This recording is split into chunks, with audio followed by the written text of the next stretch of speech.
Hey guys, Savannah Bell here with My Massage World, and today's video is all about how you can transition from an employee to self-employed.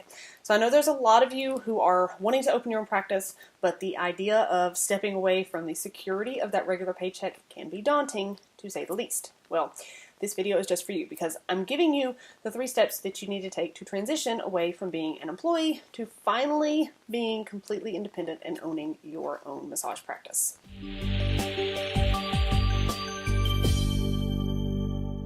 So I had a therapist reach out and ask how to start building their massage business while still being an employee somewhere because, we all got bills to pay, right?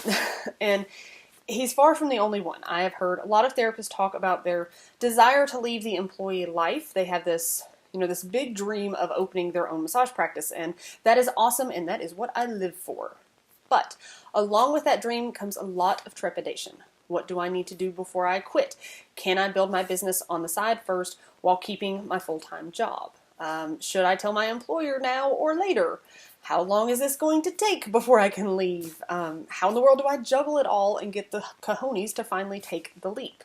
So while there's a ton of questions that can come to mind when you think about this transition, I don't want you to get caught up in all of those thoughts of what if and should I and all of that. Instead, I want you to break this down into 3 simple steps that I think will make the whole process a whole lot easier for you. Step number 1, save and plan. This is the most important step, but one that a lot of people skip. Now, I am a planner by nature, but this is not just me inflicting my type A personality on you, I promise. It really is the most crucial part to skip over so much of the trial and error and stress that so many business owners go through. So plan your business out to a T. Not just a basic concept, but every single detail. Are you going to be mobile or in a stationary location, or both? What supplies are you going to need? All of them. Think linens, table, chair, desk, computer, software, oils, toiletries, laundry, storage, decorations, cleaning supplies, massage tools, cups, hot stones, whatever. Anything and everything that you would need to fill your space and to perform a top-notch massage. Come up with a marketing strategy. Come up with your ideal client and the type of niche that you want to get focused on.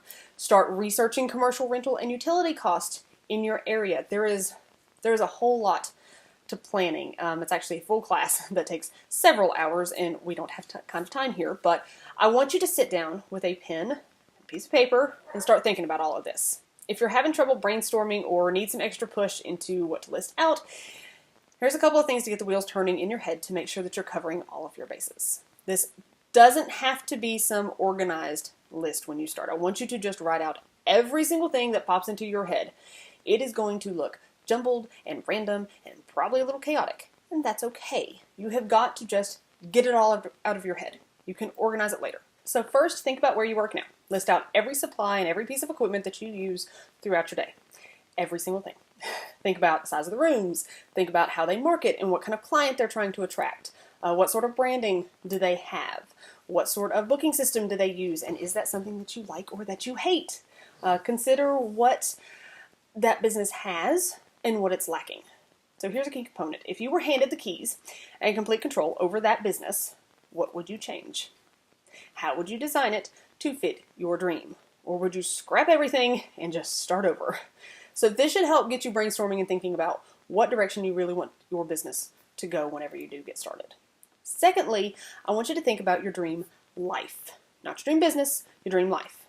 What sort of lifestyle do you want to lead, and what kind of income will you need to get there? How much do you want to work? Now build your dream business plan around that. What kind of business will you love, and it will give you the lifestyle that you want. Do you want to see clients every day? How many hours per week do you want to work? What sort of work would you be doing? What would those clients most enjoy as far as services and ambiance? Where are those people located? So a lot of therapists get in a hurry to design their dream business, but they forget about the dream life.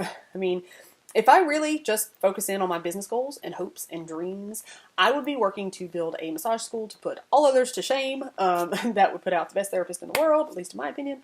I would have a massive massage practice with tons of therapists using all kinds of different modalities and techniques.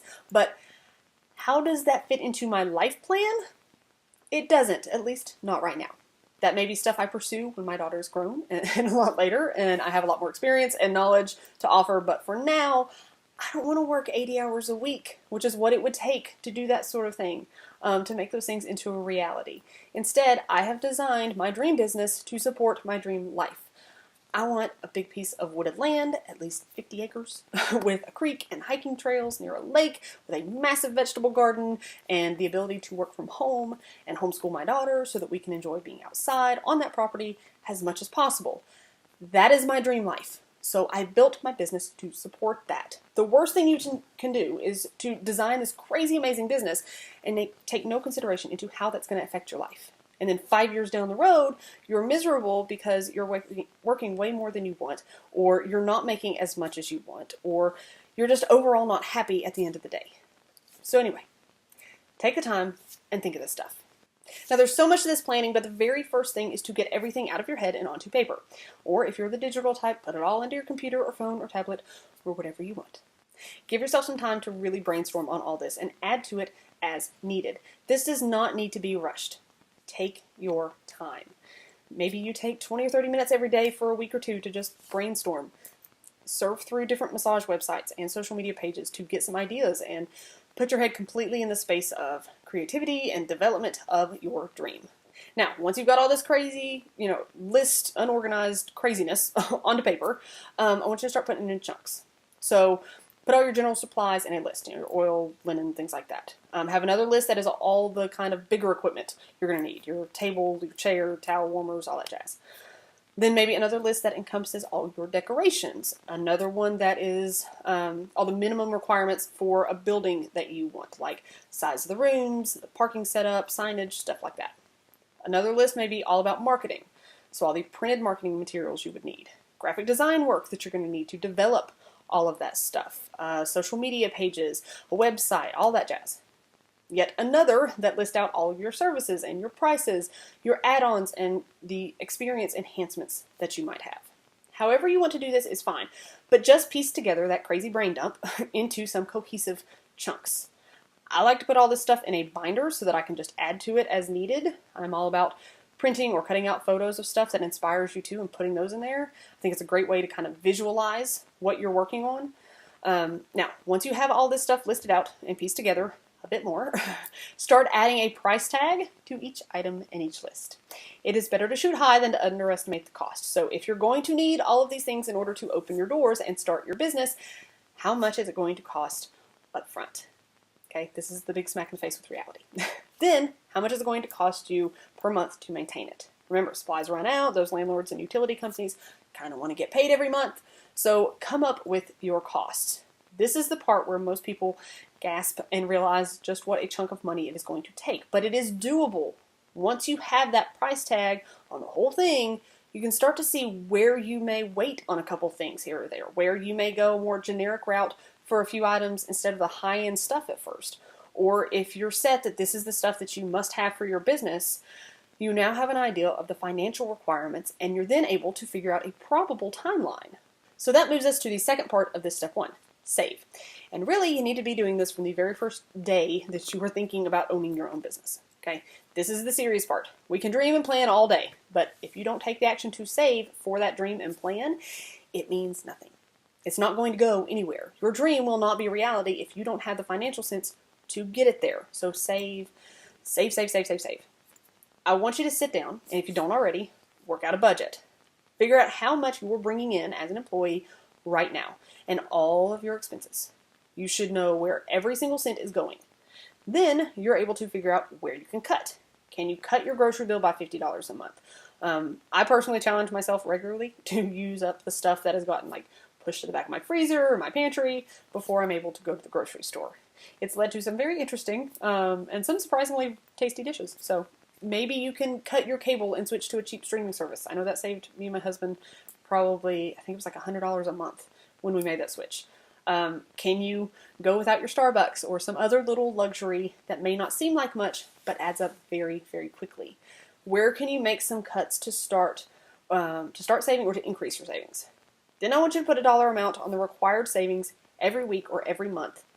That amount goes straight into your savings account before you spend a cent of that paycheck.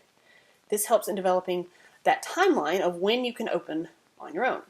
If you don't have enough to save much and it feels like it's just way too far away, what ways can you earn some extra money? Do you pick up a part-time job, start doing odd jobs for family and friends to get some extra cash? Maybe you offer to babysit on your evenings off, sell some stuff that you've had in storage forever. Whatever it is, how can you make a little extra money here and there to build up that savings faster? Because remember, you're not just saving for those startup costs, that price tag that you put on those lists earlier, but you're also saving far more to sustain your business once you get that going, okay? And to keep your head above water while you build for those first few months, maybe even a year.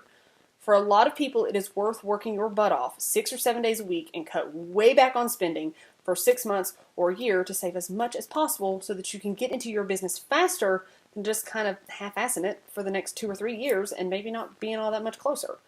When you give yourself that deadline and a strict lifestyle to lead to get there, you're more likely to reach the finish line than if you set some arbitrary goal and keep living the exact same way that you always have.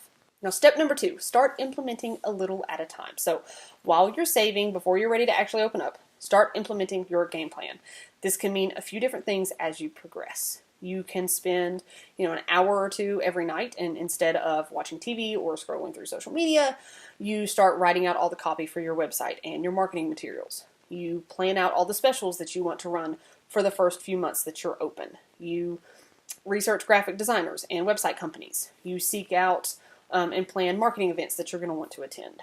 You check out reviews of online booking systems and financial software. You get all your paperwork and file keeping systems in place. Whatever ways you can slowly start to put those behind the scenes pieces together, it's perfect. Then, as you get those things done, you can move on into maybe spending a little bit of that savings here and there to slowly piece together all those components that you listed out in step 1, like hiring that graphic designer to go ahead and develop your branding and marketing materials. Okay. By the way, we have some awesome brand bundles, if you're not familiar with them, that save you a ton of money that you can check out over at mymassageworld.com. So you may go ahead and start purchasing the pieces of equipment that you're going to need or supplies to get you up and running. This is a way to start building slowly instead of handing over thousands of dollars at once whenever you go to actually open up. You've got to be willing to put in those extra hours on a regular basis and be disciplined about it. And when it comes to implementing a little bit at a time, this goes for seeing clients too. So once you get some of the bare bones basics, table, linens, that sort of stuff, you can start seeing a few clients here and there. If you're mobile, or maybe you want to start out that way, there's a lot less overhead. Okay, if you're dead set that you're not going to be mobile, you're going to rent a space, that takes a bit more upfront, but is a big step in the right direction to pick, possibly 2 to 3 days a week, or maybe just your evenings after you get done at your full-time job and start getting clients on the table. Can you rent just a room, and then when you're ready, you can get your full own space. Now, if you're working somewhere as a therapist, before you do this, you may very well want to speak with your boss about it to make sure that you're not going to get fired if they hear through the grapevine that you're seeing people on the side. Okay, big problem there. So all that extra cash that you get from seeing those clients, don't let it go straight to expenses or start spending it because it's extra money. Save it.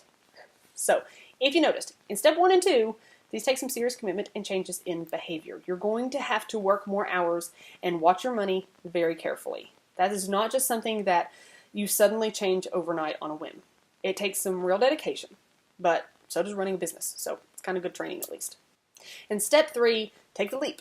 This is the best part, when you get to completely walk away from your 9 to 5 or whatever job that you've been wanting to leave as an employee, and you get to become fully independent. So you have planned out your business, you got all the details worked out, supplies and equipment are purchased, a facility is ready to open its doors, you got money saved to sustain you while you build. It is time. So quit that job that is driving you nuts and go for it. Taking the time that you have to plan and prepare sets you up for success far beyond what most business owners get started with. You are well on your way to a really successful business. But it's not like you can take it easy once you open those doors. Work your butt off and keep working toward those big goals. You got this. And if you need some help to take the stress out of some of the behind-the-scenes work that goes into running and marketing your massage practice, see if a membership with us might be a good fit for you. Thank you so much for watching today. As always, check us out at mymassageworld.com, like us on Facebook, subscribe to us on YouTube, and stay tuned for more videos.